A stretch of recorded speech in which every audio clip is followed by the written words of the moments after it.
What is up, you guys? It is your boy Phoenix Brenton here, and welcome to another video. In today's video, we are going to be talking about, the rest of the coaching hires that I didn't talk about. So, what do I mean by this? I mean by all the teams I didn't talk about, which the following: we got the Buffalo Bills, Cleveland Browns, Las Vegas Raiders. And I think there were other ones, like the Arizona Cardinals was one as well. So there were a lot of teams that got new head coaches. So yeah. But anyways, before we get into today's video, like and subscribe. We are on the road to getting to 700 subscribers. But anyways, enough said. Let's get into the video. And let's start off with Mike LaFleur. And I feel like this is a good definition of how I think of this hire. Did the Cardinals accidentally pick the wrong coordinator off of Sean McVay's staff? I think that's a pretty good definition of why. I'm pretty sure Mike LaFleur, if I go to his coordinator history, so let's go here. Mike LaFleur coach history.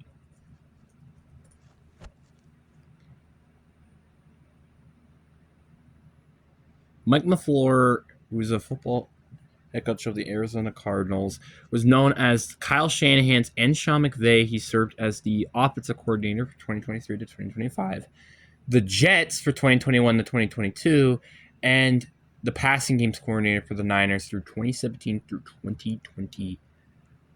So I feel like that's all I really have to say. I remember a lot of Jets fans were not big fans of him. And I'm not saying this is necessarily a bad hire, but the problem is I just don't believe he would be genuinely a really good head coach. So I think this is honestly a fair grade according to this website. They gave it a D minus. I think that's pretty fair. I think a D minus is very fair. This is just not a hot head coach, kind of like Joe Brady with the Bills or Clint Kubiak with the Seahawks, or any of those head coaching hires. Like, heck, I would probably rather consider trying to go look for a college head coach rather than go get an offensive coordinator from the Rams named Mike LaFleur, because he's not great. Another one on the list is the Buffalo Bills hiring Joe Brady. I'm going to be perfectly honest with you here. Why the hell are you hiring Joe Brady when you just fired Sean McDermott? Like, if I was just rating the hire alone, it's a B, right? I think it's a very solid one. If I was also thinking about who they had as their head coach before, it's an F. So I kind of balanced it out to a D. Joe Brady, I do think could have potential of being a very good head coach, but the problem is the fit of this team is what's my biggest problem. Why go and hire him when you've already hired somebody else? It's kind of stupid to me, in my personal opinion. Like, you had Sean McDermott, now you're just hiring someone from his staff as the head coach. What? And you're not firing Brandon Beane? It's just like, huh? It's just so weird. The third new hiring that I didn't talk about yet is Robert Saleh. Now, I could be completely wrong by this one in terms of me not talking about this before, but I like to talk about this hire anyway. And plus, it's a very, very, I think it's a very good hire, especially with when they hired Brian Daboll as the new offensive coordinator, which I think was a very good move, because honestly, he probably should have been the head coach of the Cardinals. Just saying. Anyway, but the point is that I think Robert Saleh and hiring him was a very, very smart decision, because again, I do think he was very disrespected in New York. I think he was a very solid head coach there. It was just the problem is they didn't really have a good offense, and you can honestly blame that with their offensive coordinators, that being Mike LaFleur, who I've just mentioned previously, and also Nathaniel Hackett, which, if you know his 1 year with the Denver Broncos, all I have to say to explain that. So overall, I do just give this a solid B hire. I think it's a very solid hire, and I think it's a very good hire for team. My only complaint is just I think it should have been an offensive coordinator, but this was me. Then we have number 6. Well, now not number 6. Number 4 hire, the second last hire I'm going to talk about, which is the Tom Monken to the Cleveland Browns.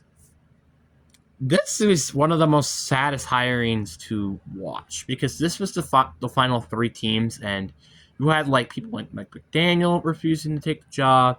The Jaguars' offensive coordinator refused to take the job. You just had like lots and lots of people refuse to take the job, which is a very good sign of saying maybe it's not a good football team to go to. And spoiler alert, you probably should have kept Kevin Stefanski. And that's why I'm kind of upset that they just went with a hire like this. Just gonna be honest. Now, I do think Tom Monken is not that bad, but he does have a little bit of a messy relationship with Lamar Jackson.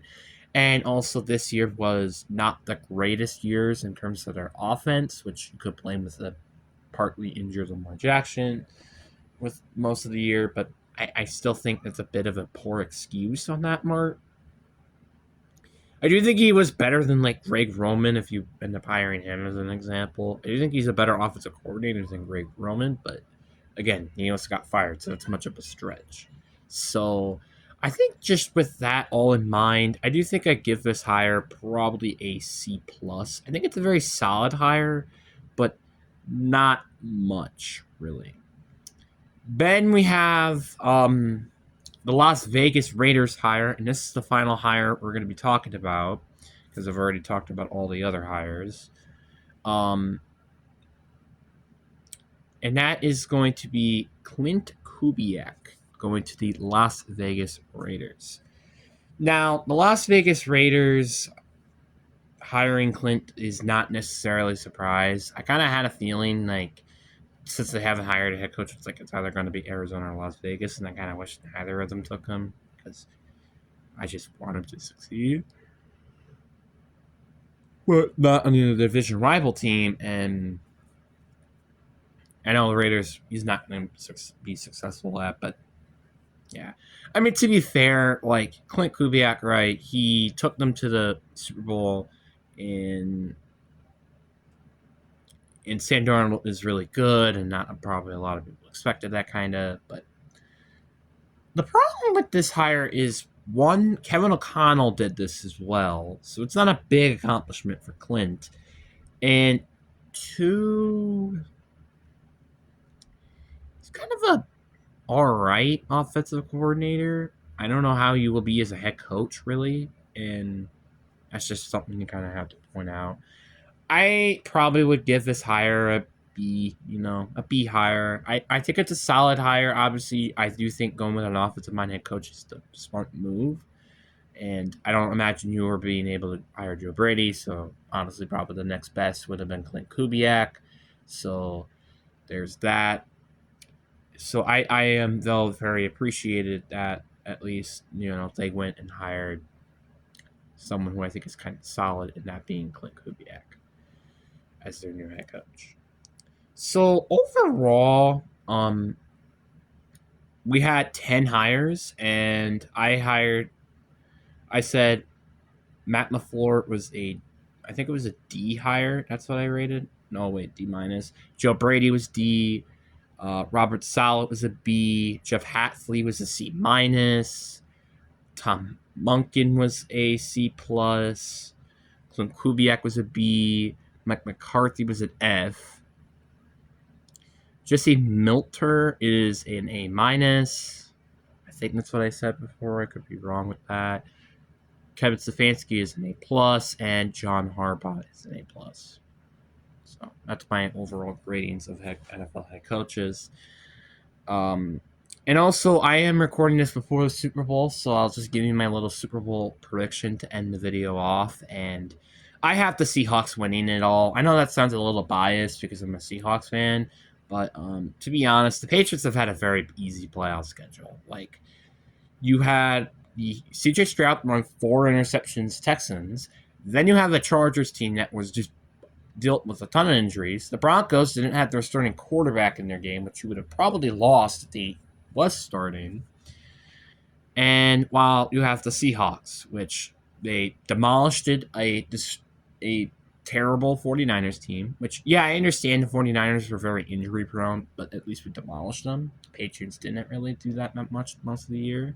And we beat the LA Rams, which were one of the biggest favorites to win the Super Bowl. And they were actually healthy, by the way. So, yeah. But anyways, guys, I really do hope you guys enjoyed this video. Peace.